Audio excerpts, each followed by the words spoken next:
মস্ত বড় ভুলটা আমাদের কাছে মনে হয় যে যারা কিছু মানুষ আমাদেরকে ফুল ইনফরমেশন দিয়ে তারা কিন্তু করেছেন, বিচলিত করেছেন।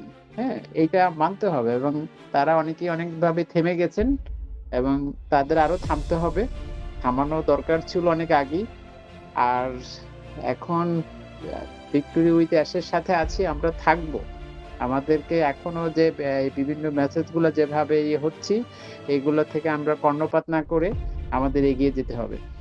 আসলে কি আমরা অন্যের সমালোচনা, অন্যের আলোচনা, অন্যের ইনফরমেশন আমাদের সিইও অ্যাশ মুপারের অনেক সমালোচনা আলোচনা করতে পারি। একটু শুনছিলাম অ্যাক্টিভ প্যাসিভ ইনকাম। আসলে এগুলোর আলোচনা শেষ করলে পক্ষে বিপক্ষে কথা বলার শেষ হবে না। হ্যাঁ? সত্যিকার অর্থে আমরা একটা এই পৃথিবীতে যে বাস করছি নিজেরা জানি না। সিম্পলি যদি চিন্তা করি, আমরা যে খাচ্ছি, কেন খাই? এইটাই তো যদি ভাবি সেটাই তো আপনার কাছে অ্যান্সার আপনি দিতে পারবেন না। বাস্তবিক অর্থে। কি খাচ্ছি, কেন খাচ্ছি, কোন উপাদানটা কেন খাচ্ছি সত্যিকারের এবং আমরা পরিধেয় যে কাপড়-চোপড় পরি, আমরা যে এই যে জুতা বিভিন্ন কিছু এগুলো প্রত্যেকটা আমাদের যে কত প্রকার ক্ষতি করতেছে যে সিম্পল আমরা বিভিন্ন ধরনের যে কাপড়-চোপড় পরি সেখান থেকেও আমাদের ক্যান্সারের রোগের সৃষ্টি হতে পারে। তাহলে কি ধরনের কাপড়-চোপড় আমাদের পড়তে পরি। আমরা কি খাচ্ছি, কোন খাবারে কি মান আছে, কোন ভ্যালু আছে এগুলো কিন্তু আমরা অত কিছু ডিসকাশন চিন্তা করি না। জীবনকে মানে এগিয়ে নেওয়ার জন্য বাঁচতে হলে খেতে হবে, খাই। কিন্তু এই বাঁচার জন্য যদি সত্যিকারে খেতাম সেটা তাহলে উপলব্ধি করতাম যে কি করছি, কি খাচ্ছি সেটাকে কিন্তু এনালাইসিস করতে হবে। অত এনালাইসিস এর আমাদের অর্থ চিন্তা ভাবনার সুযোগও নেই। আমরা অত বেছে পুষ্টিমান মেপে করে খেতে পারি না। এই কথাগুলো বলার অর্থ হলো এটা যে সিম্পলি আমাদের আশেপাশে অনেক কিছুই চলছে সেগুলোর ভিতরেই আমাদের নেই। কিন্তু সেই জায়গা থেকে আমাদের সিইও অ্যাশমোপারে কি করতে চাচ্ছেন, কি করছেন সেই জায়গাটায় আমরা ওইভাবে আর করারও সেই অ্যাবিলিটি আমরা রাখি না। এটা প্রথমত মানতে হবে। বিভিন্ন জনে যে বিভিন্নভাবে বিশ্লেষণ করছেন নিজস্ব চিন্তা দিয়ে নিজেদের নেতৃত্বের দিক থেকে সেইভাবে বিশ্লেষণ করছেন। এখন অ্যাক্টিভ ইনকাম আর প্যাসিভ ইনকাম দুটাই আপনি কি পাবেন এখনো পর্যন্ত এটাকে কিন্তু যেভাবে বিশ্লেষণ হচ্ছে সেটা যখন আপনার কাছে আসবে, সার্ভে হবে দিনে আমরা জানতে পারবো। সেই সময় আমরা সেইভাবেই এগিয়ে যাব। সুতরাং নানা কথায় না কান দিয়ে আবার একটা মেসেজ আমাকে ৬০০ থেকে বাংলাদেশে ৬০ জন লোকই পাবে লিডার এই বিভিন্ন ধরনের হচ্ছে। আমার কাছে মনে হচ্ছে এগুলা নিয়ে আমরা কেউ হতাশ হওয়ার সুযোগ নেই। আমরা বিভিন্ন পোস্টে দেখতেছি। তো এগুলো বিভিন্ন জন থেকে এইরকম ভাবে মেসেজ গুলোর আমি আমি সত্যিকার অর্থে আমি বিলিভ করি না। আমার কাছে যেটা ঘটবে ওইটাকেই আমি বিলিভ করব। এই জায়গাটা আমাদের আসতে হবে। সবাইকে আসলে প্রত্যেকটা মানুষই লিডার। হ্যাঁ?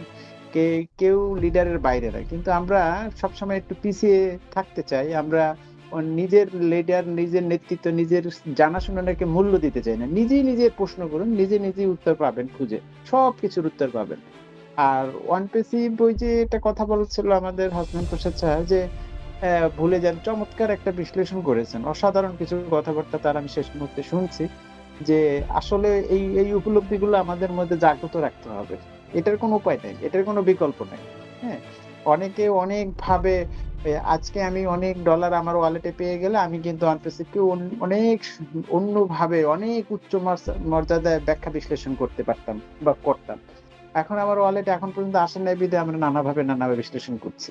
কিন্তু কেন আসতে পারে নাই, কি হয়েছে সেটা কিন্তু আমরা উপলব্ধি করতে পারছি না। উপলব্ধি করার চেষ্টা করছি না। অনেকের অবস্থান থেকে এইভাবে বিশ্লেষণ করছি। তা সর্বোপরি যে জায়গাটায় আমরা আছি সেই জায়গাটায় আমাদের শুধু অপেক্ষা করা সামনের সময় এছাড়া কিছুই করার নেই। কি করতে হবে না করতে হবে আর অন প্যাসিভ এর জায়গায় আছে। এটা সিও ওই ওই গাড়িটা অবস্থায় আছে, বিকল আছে, আমরা অন্য যানবাহন আসছে। এর মানে ওইটা নয় ওইটা একদম নষ্ট হয়ে গেছে, শেষ হয়ে গেছে। এই জিনিসটা মাথা থেকে আমাদের ওইভাবে না ওইটা ভুলে যাওয়ার অর্থ এই নয় যে আমরা ওইটা একদম ওই গাড়ি বাদ দিয়ে দিছি। ওইটা এমন এটাকে আসলে কি আমাদের এই জায়গাটায় ফোকাস করার জন্য আমাদেরকে এখন এইটার সাথে ফোকাস করার জন্য ওইটা এখনো পাইলাম না, ওইটা থেকে এত কিছু হলো না, এই যে দুঃখ বেদনা কষ্টগুলা এইটা যাতে আপনাকে মাথা থেকে ফেলে দিতে পারেন সেই জন্য এই কথাটাকে বলা হচ্ছে। বাস্তবিক অর্থে অল সেটেল মানে তার প্রবলেম সেটা টোটালি সেটেলড হয়নি। উনি দিয়েছেন, তারপরে এটা আইনগতভাবে জটিল আছে, তখন সেটা কি হবে সেটা সামনে বলে দেবে। কিন্তু ওটা নিয়ে কোনো কোশ্চেন, কোনো কথা বলারও এখন এই মুহূর্তে কোনো সুযোগ নেই। সেইজন্য আমাদের দৃষ্টিভঙ্গিটাকে চেঞ্জ করে এই নতুন প্ল্যাটফর্মে নতুন সাথে আমাদের জার্নিটাকে যাতে আমরা এনজয়েবল করতে পারি, আমাদের যে স্বপ্নগুলা পিছনে দেখেছিলাম সেগুলো যাতে বাস্তবে রূপ দেওয়ার জন্য এগিয়ে যেতে পারি, ভাবতে পারি যে সর্বোপরি যে আমরা মানুষ, আমরা একটা সুস্থ চিন্তা চেতনায় আগাই যেতে পারি। এই সুস্থতা থাকা দরকার। মনের একটা প্রশান্তি দরকার। সেই জায়গাটা আমাদেরকে কিন্তু একাত্রিত করে নিয়ে যাচ্ছে। আমরা সেইভাবেই একাত্রিত থাকি। তাহলেই আমাদের মনে একটা প্রশান্তি পাবো, পুরো কমিউনিটিতে একটা প্রশান্তি থাকবে এবং আমরা অবশ্যই প্রত্যেকেই সফল মানুষ এবং এই যে ভিক্টোরিয়া সুইটের সাথে তার সাথেও আমরা সফল হব এই প্রত্যাশা রাখছি। যাই হোক, আমার এখানে আজান দিয়ে ফেলছে। সকলের জন্য শুভকামনা রইল। Thank you everybody. আবার টু সঞ্চালক।